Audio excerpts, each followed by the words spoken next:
नमस्ते and welcome to my channel the past universe.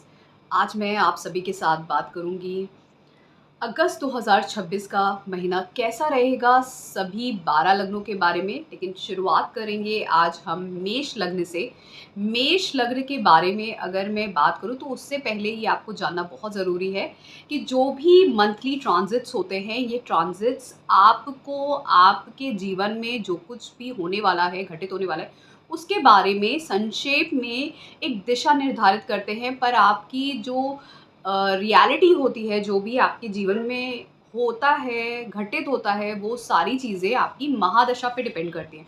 तो आपकी महादशा सबसे ज़्यादा इम्पोर्टेंट होती है। महादशा, अंतर्दशाएँ जो उसके अंदर आती हैं, वो बताती है कि आपके जीवन का फ़िलहाल जो पाथवे है, वो किस तरह का है, किस तरीके की दिशा है, डायरेक्शन है आपकी लाइफ़ का, कैसे सही शुभ योग बन रहे हैं या दुर्योग बन रहे हैं, ये सारी चीज़ें महादशा से ही पता चलता है और आपके चार्ट से। फिर उसके बाद ये ट्रांजिट्स आते हैं। तो मेष लग्न वालों के लिए बात करें तो इस माह में आपके लग्न के स्वामी मंगल जो हैं 2 अगस्त को मिथुन राशि में चले जाएँगे।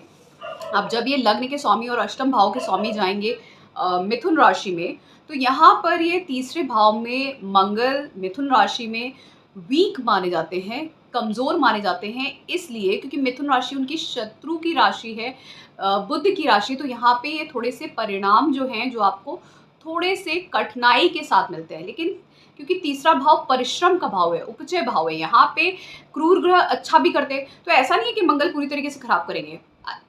प्रॉब्लम ये आएगी कि आपका कम्युनिकेशन खराब होगा। हो सकता है आप जितनी मेहनत कर रहे हैं उतना आपको रिजल्ट ना मिले, और साथ में आपका थोड़ा सा कम्युनिकेशन खराब हो, आपको अननेसेसरी भी ट्रैवल्स करने पड़े, सडन आपको ट्रैवल्स करने पड़े, आपके कम्युनिकेशन थोड़े से डिस्टर्ब हो सकते हैं आपके भाई बहनों के साथ थोड़े से, और हो सकता है ये भी है कि आपको ज़्यादा मेहनत करनी पड़े अपनी पढ़ाई में, अपने स्किल्स में, अपने काम में। और यही है कि बहुत सारे लोगों को ये भी फेस करना पड़ सकता है कि आपके जो छोटे भाई बहन हैं उनकी हेल्थ डिस्टर्ब हो सकती है, उनके जीवन में कठिनाइयाँ आ सकती हैं। ये भी हो सकता है कि सडन आपका कुछ आपके जीवन में सडन कुछ ऐसी समस्या आए जिसकी वजह से आपको कुछ शॉर्ट डिस्टेंस ट्रैवल करने पड़े। कोई एक सडन कोई ऐसी चीज़ हुई जिसकी वजह से आपको ट्रैवल करना पड़ रहा है, ऐसे अचानक से आपको कुछ आ गया। यहाँ से मंगल जब दृष्टि देंगे तो छठे भाव को दृष्टि देंगे, नवम भाव को, दसम भाव को। तो ये कार्य क्षेत्र में बदलाव लेके आएंगे। जो लोग अच्छा कुछ काम कर रहे हैं, पढ़ रहे हैं, स्किल्स डेवलप कर रहे हैं, अपने कंपटीशन की तैयारी कर रहे हैं, उनके लिए सडन ट्रैवल्स की अपॉर्चुनिटी और करियर बेस्ड अपॉर्चुनिटी हो सकती है। अच्छी महादशा होगी तो ये अच्छा होगा, खराब महादशा होगी तो अननेसेसरी का एक्सपेंडिचर और बेकार के खर्चे और बेकार का आपकी मेहनत परिश्रम हो सकती है। लेकिन ज़रूर एक ये दिशा निर्धारित ज़रूर करते हैं कि आपके कार्य क्षेत्र में कुछ आप प्रयास करेंगे, मेहनत करेंगे, कुछ सीखेंगे, उसके बाद कुछ एक बदलाव आ रहा है। ये डेफ़िनेटली यहाँ पे ये इसको निर्धारित करते हैं।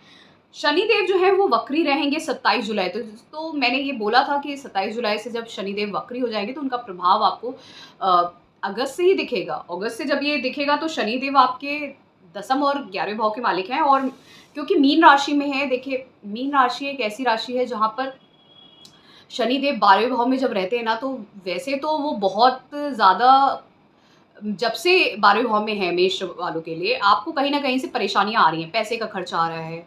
आप किसी एक सिचुएशन में ट्रैप हो सकते हैं, या तो हेल्थ इश्यू हो बहुत ज़्यादा कि हॉस्पिटल के चक्कर आ रहे हैं, क्लिनिक के पैसा खर्चा हो रहा है, या कोई जेल, कोर्ट केस, या फ़ॉरेन में अकेले हैं या कहीं अकेले हैं, परेशान हैं, इस तरीके करियर के लिए भी फ़ॉरेन जा सकते हैं। लेकिन शनिदेव वहाँ पे परेशानी देते हैं। वक्री होते हैं तो और भी ज़्यादा डिफ़िकल्टी हो जाती है, ठीक है? लेकिन लाभ भी देते हैं अचानक से। पर अच्छी बात ये है कि शनिदेव भले ही 12वें भाव में वक्री हैं, थोड़ा-सा परेशान करेंगे, आपके अ, लाभ भी बढ़ाएँगे, खर्चे भी करेंगे, आपको बाहर जाने की भी अपॉर्च्युनिटीज़ मिलेगी करियर में। लेकिन थोड़ी बहुत आपको दिक्कत फिर भी आएगी, कुछ ना कुछ समस्या आएगी।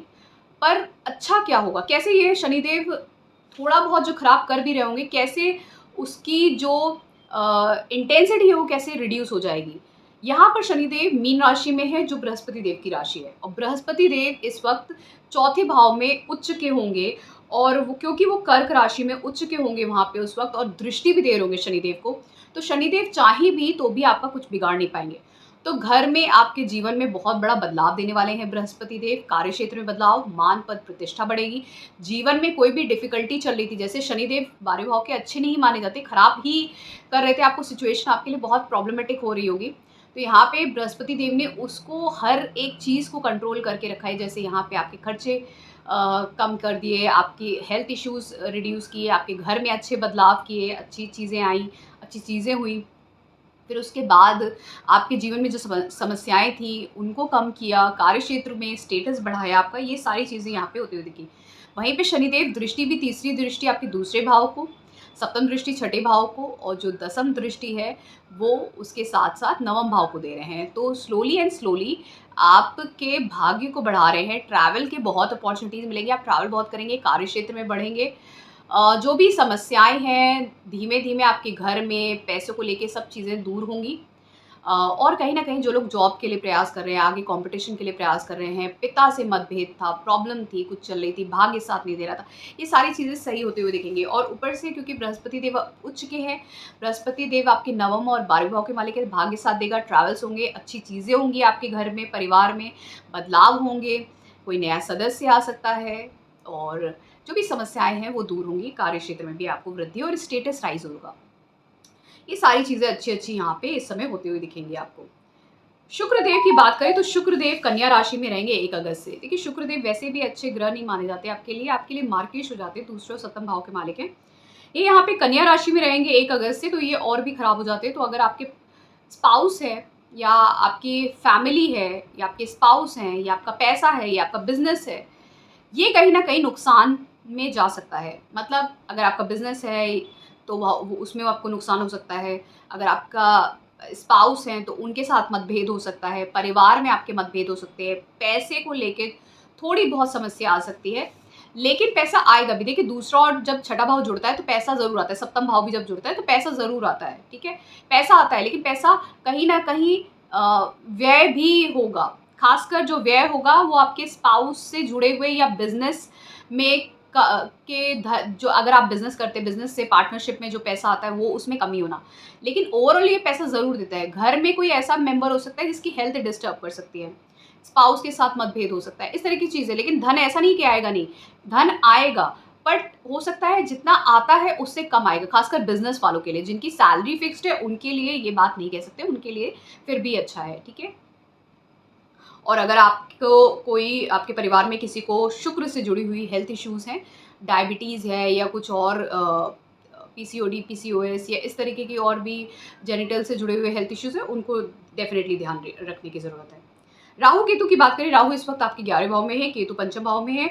ये और बहुत स्ट्रॉन्ग हो जाएंगे। देखिए, राहु धनिष्ठा नक्षत्र में चले जाएंगे 3 अगस्त को, और केतु भी यहाँ पे पंचम भाव में रहेंगे। केतु कहीं ना कहीं आपको आपके बच्चों से दूर करता है, पढ़ाई में आपका मन नहीं लगता, कहीं ना कहीं आप थोड़ा डिटैच फील करते हैं, बच्चों से डिटैच, पढ़ाई में डिटैच, और कहीं ना कहीं आपके जो रिलेशनशिप है वहाँ पे भी आपको एक डिटैच फीलिंग आती है। राहु आपको बहुत कुछ करने के लिए आपको अग्रसर करते हैं कि 11वें भाव में है, आपकी इच्छाएँ बढ़ती हैं, और करना है, और बेहतर करना है, धन आता है, इच्छाएँ बढ़ती है, इच्छाएँ पूर्ण होती हैं।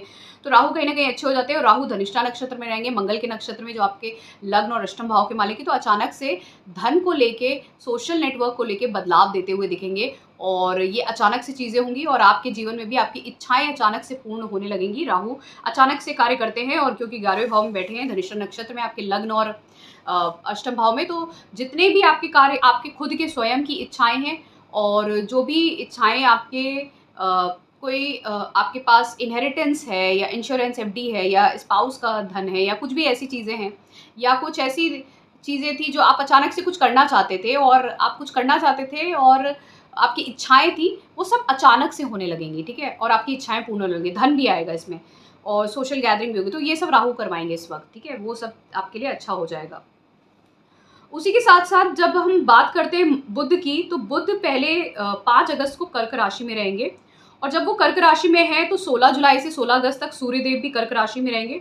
ये दोनों ग्रह, जो सूर्य और बुध हैं, कर्क राशि में बृहस्पति देव के साथ ही रहेंगे यहाँ पे। तो कहीं न कहीं जब ये चौथे भाव में बुध तीसरे और छठे भाव के मालिक हैं, सूर्य पंचम भाव के मालिक हैं, और बृहस्पति देव, ये तीनों ज्ञान के ग्रह हैं। ज्ञान, बुद्धि, विवेक के। तो जो लोग स्कूल की एजुकेशन में हैं वो बहुत अच्छा परफ़ॉर्म करेंगे, जो ट्रेडिंग में हैं वो भी अच्छा परफ़ॉर्म करेंगे। जिनके बच्चे हैं वो बच्चे बहुत अच्छा परफ़ॉर्म करेंगे। आप की जो अ, बुद्धि क्षमता है वो बहुत अच्छी रहेगी। घर में कुछ अच्छे-अच्छे चेंजेज़ आएँगे। आप घर लेना ईएमआई पे, लोन पे ये कुछ कोशिश कर सकते हैं। थोड़ा-सा अपनी मदर की हेल्थ का ध्यान रखिएगा, पर ये कहीं न कहीं समय अच्छा ही रहेगा। दूसरी चीज़, एक चीज़ और है, यहाँ पे ये आपका स्टेटस बढ़ता हुआ ज़रूर दिखेगा आपको, क्योंकि दृष्टि दसम भाव पे रहेगी। तो स्टेटस, करियर, इन सब चीज़ों के लिए बहुत अच्छा समय है। घर में कुछ नया मेंबर ऐड होना, कुछ अच्छा होना, पढ़ाई में अच्छा होना, ट्रेडिंग में अच्छा करना, पैसा आना, ये सारी चीज़ें आपको होते हुए यहाँ पे दिखेंगी। और एक पॉज़िटिव एनवायरनमेंट रहेगा, क्योंकि ये सारे ग्रह पॉज़िटिव ग्रह हैं, तो अच्छा ही होगा आपके साथ। वहीं पे बुध सिंह राशि में चले जाएँगे 22 अगस्त को, और सूर्य 17 अगस्त को चले जाएँगे सिंह राशि में। ये दोनों ग्रह ही बुधादित्य योग जब पंचम भाव में बनाएँगे, तब आप ये देखेंगे सूर्य बहुत बलवान होंगे। उनके साथ बुध बुधादित्य योग बनाते हैं। भले ही छठे और तीसरे भाव के मालिक हैं, तो हो सकता है आपके बच्चों को थोड़ी हेल्थ इश्यू हो जाए, या आपको पढ़ाई में थोड़ा-सा डिफ़िकल्टी हो, कुछ काम करते हैं, कोई पोज़ीशन में काम करते हैं, जॉब करते हैं या पढ़ाई करते हैं, पढ़ाते हैं, बैंकिंग में हैं, इन सब चीज़ों में अगर कुछ कनेक्टेड है, या जो लोग गवर्नमेंट जॉब की तैयारी कर रहे हैं, या किसी पोज़ीशन की तैयारी कर रहे हैं अच्छी करियर में या एजुकेशन में, तो उनको वो प्रयास से उनको प्रयास करना पड़ेगा। देखिए डिफ़िकल्टी ज़रूर आएगी, ठीक है? क्योंकि छठे भाव का मालिक, डिफ़िकल्टी कॉम्पिटिशन ज़रूर होगा, लेकिन आपकी विजय प्राप्त हो जाएगी, आपकी इच्छा पूर्ण हो जाएगी। और केतु भी साथ में रहेंगे, तो ये कहीं न कहीं दिखाता है आपके बच्चे आपसे दूर जा सकते हैं, बच्चों का कहीं न कहीं हो सकता है बच्चे दूर जा सकते हैं, या उनकी हेल्थ थोड़ी-सी डिस्टर्ब कर सकती है। हो सकता है, ये भी हो सकता है कि उनकी हेल्थ डिस्टर्ब करे, या सडन कोई उनके साथ आपका मिसकम्युनिकेशन हो जाए, या फिर ये भी हो सकता है कि सडनली कोई उनकी अच्छी जॉब लग गई, अच्छा कम्युनिकेशन, अच्छा ट्रैवल हो गया, इस तरीके आपके लिए भी ये चीज़ बनती है। ठीक है? तो यहाँ पे ये दिखता है। और जैसा मैं बोल रही हूँ कि हर चीज़ जो कुछ भी यहाँ पे होगी वो आपके महादशा पे डिपेंड करती है। पर आपको ध्यान ये रखना है कि मंगल देव जब ये बुध की राशि में रहेंगे 2 अगस्त से, तो इनकी दृष्टि छठे भाव पे रहेगी। तो आप जितना प्रयास कर रहे हैं अगर किसी चीज़ के लिए, किसी काम के लिए, चाहे वो आपका करियर हो या कोई और चीज़ हो जीवन में, कोई समस्या, उसके लिए अगर आप प्रयास कर रहे हैं, अच्छे से प्रयास करते हैं, तो ये मंगल आपकी इच्छाओं को बहुत पूर्ण करा देंगे। आपकी वो जो इच्छाएँ हैं ना वो पूर्ण हो जाएँगी। मैं क्यों कह रही हूँ, क्योंकि राहु भी उस वक़्त मंगल के ही नक्षत्र में होंगे, तो आपकी इच्छाएँ पूर्ण हो जाएँगी उससे जुड़ी हुई सारी।